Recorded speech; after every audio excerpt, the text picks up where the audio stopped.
Hello, my name is Morgan Chatham, and I'll be doing a monologue from the Laramine Project. The character is Catherine Connolly.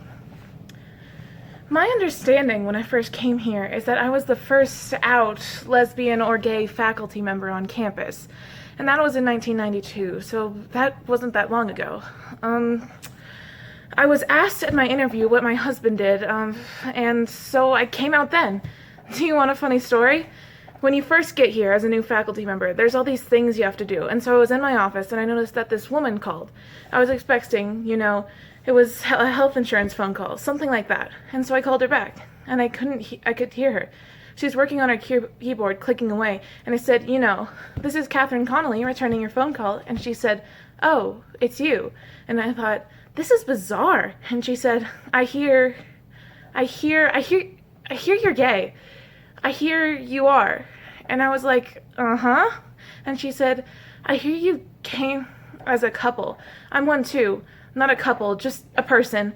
And so she was a kind of lesbian who knew I was coming, and she wanted to come over and meet me immediately. And later she told me that there were other lesbians that she knew who wouldn't be seen with me, that would irreparably taint them, that just to be seen with me could be a problem. I'll be doing a monologue from The Curious Incident and the Dog in the Nighttime, and I'll be playing Saban, also known as Christopher's teacher. And I know that there was no one else near me for thousands and thousands of miles, which is what I sometimes pretend at night in the summer when I go and lie on the lawn and look up at the sky, and I pull my hands around the sides of my face so I can't see the fence and the chimney and the clothesline, and I could pretend I'm in space. And all I could see would be stars, and the stars are the places where the molecules that life is made were constructed billions of years ago. For example, all the iron in your blood which stops you from being anemic was made in a star, and I would like it if I could take Toby with me into space. That might be allowed because they sometimes do take animals into space for experiments, so I could think of a good experiment you could do with a rat that didn't hurt the rat. I could make them let me take Toby, but if they didn't let me, I would still go because it would be a dream come true. Hello, I'm Morgan Chatham. This is my Google autocomplete interview. Just kidding. The first discussion question on about my scenes is why did you choose these monologues? Well, the first monologue from the Laramine Project, or Laramine, was actually very relatable to me because I went into high school being one of the very few out lesbians and and just how there were other gay people who did not want to be associated with her because, if I'm seen with her, people will think I'm a lesbian. I certainly felt that, even in elementary school, where none of us really had a sexuality, I was immediately labeled as lesbian in the bad sense because I've always looked kind of gayish, but, and that really hurt my social life. Bullying, people did not want to be friends with me just because, I don't want to hang out with the gay kid, or else people will think I'm gay. And that social isolation, which she felt even back when this took place in the early 2000s, that I really felt that as well going through all my school years.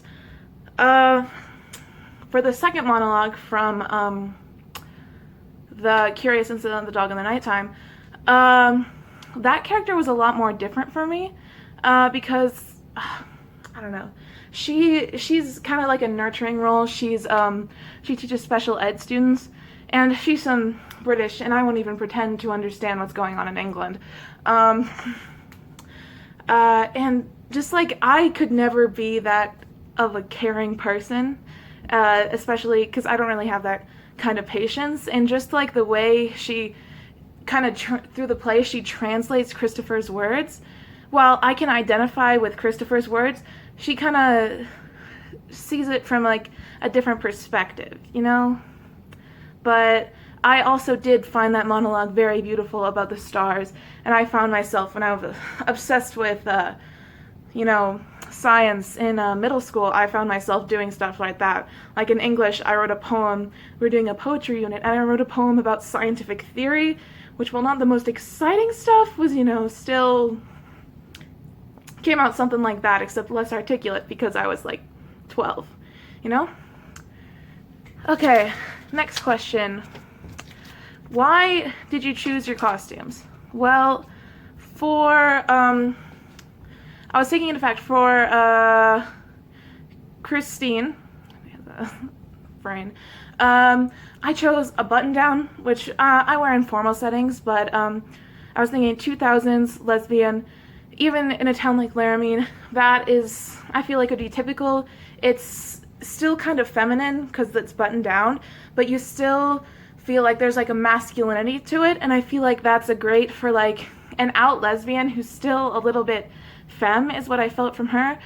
And also great for a teacher you have to dress kind of formally. And I felt like really well represented her. Like, a lesbian in a small town, you're not going to be wearing like a leather vest and Doc Martens, For Christopher's teacher, I chose this sweater, but untucked, because, she's a teacher. She's a small town. I felt like she'd be very modest, something you can walk around in, especially with dealing with special needs kids.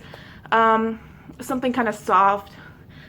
This is very like textured but also soft, so I feel like a lot of special needs kids who have problems with textures would enjoy that kind of texture coming from their teacher. And yeah, it's also very teacherly. Yeah, that's it for the costumes. Let's see, next one. Okay. What were some difficulty I faced while filming? Well, the first was time. There was a funny thing where I thought this was due later than it actually was, and it turns out it wasn't. So I realized about 9 o'clock that I had to do this, but thankfully I'd already read all of them. I knew what monologues I wanted to do. The next was lighting, definitely. I just had to like put stuff together. I have the kitchen lights on up there, I have a hallway light on over there, and I've had to figure out how to plug in this really bright lamp with a really short cord just to get the lighting, which is actually off screen just there. And that's always trouble. You have to make your face look good, and then you obviously don't want to look like you're just dark and or in shadows or something. It looks like you're hiding. And it wouldn't be great, especially for these monologues. Also, setting up the camera to get a clear shot, because I'm recording this on my phone.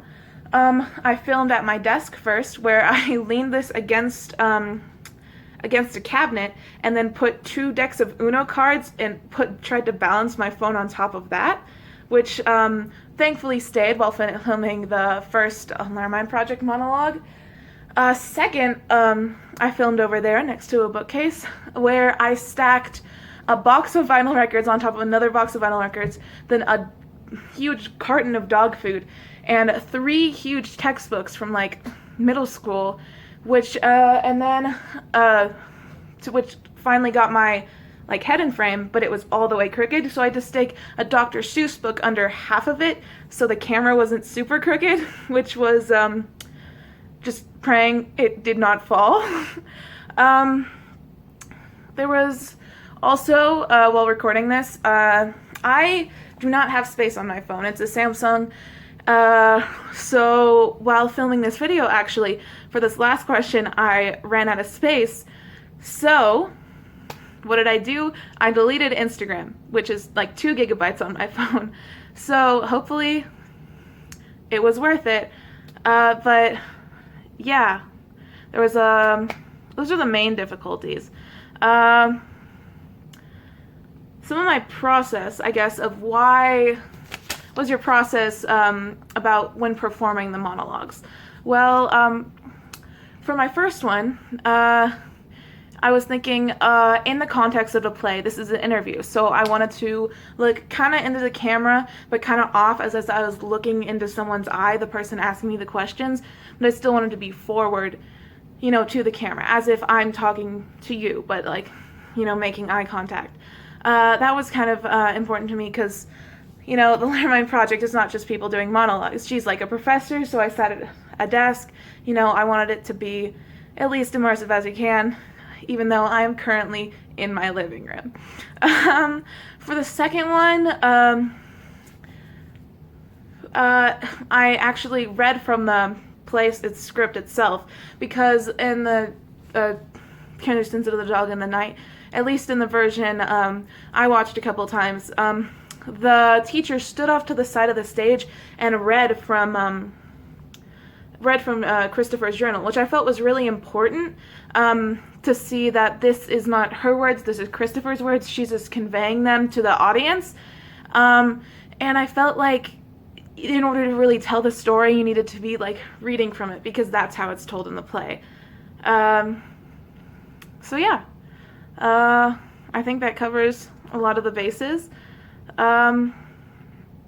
Both plays absolutely phenomenal. Love the Learn Mind Project. I cried like 3 times, and it was really hard deciding what monologue I wanted to do from that show, because there are so many great ones. But I feel like I really settled on one that captured who I am. And for The Curious Incident of the Dog in the Night, I found one that was really beautiful. Well, it still wasn't really something I was extremely related to. I still found it very profound, and they're both just like great. So, thank you. Okay, last question. How did you get into character? Well, for the Learn Mind Project monologue, I thought about the times, the situation, the context is we were seeing the lives of other gay people in there, after this, the horrific incident. With her, I not only identified with how I felt about seemingly gay and alone, and we're in Reno, Sparks, but it is like a smaller community, and you don't really see that stuff there, not until like the very, very recent years, and especially in a family where they're okay with it, but it's more of a Reagan-era policy, don't ask, don't tell, I kind of identified with that feeling of kind of isolation among other people, knowing that if you can be who you are, but it'll affect your relationships, it'll affect your daily life, even though it might not be people might not be overtly homophobic to you. There's always like the constant microaggressions that you face, and it's just kind of suffocating. No matter how hard you try to be you, there are consequences to that, which I felt I really identified with the character.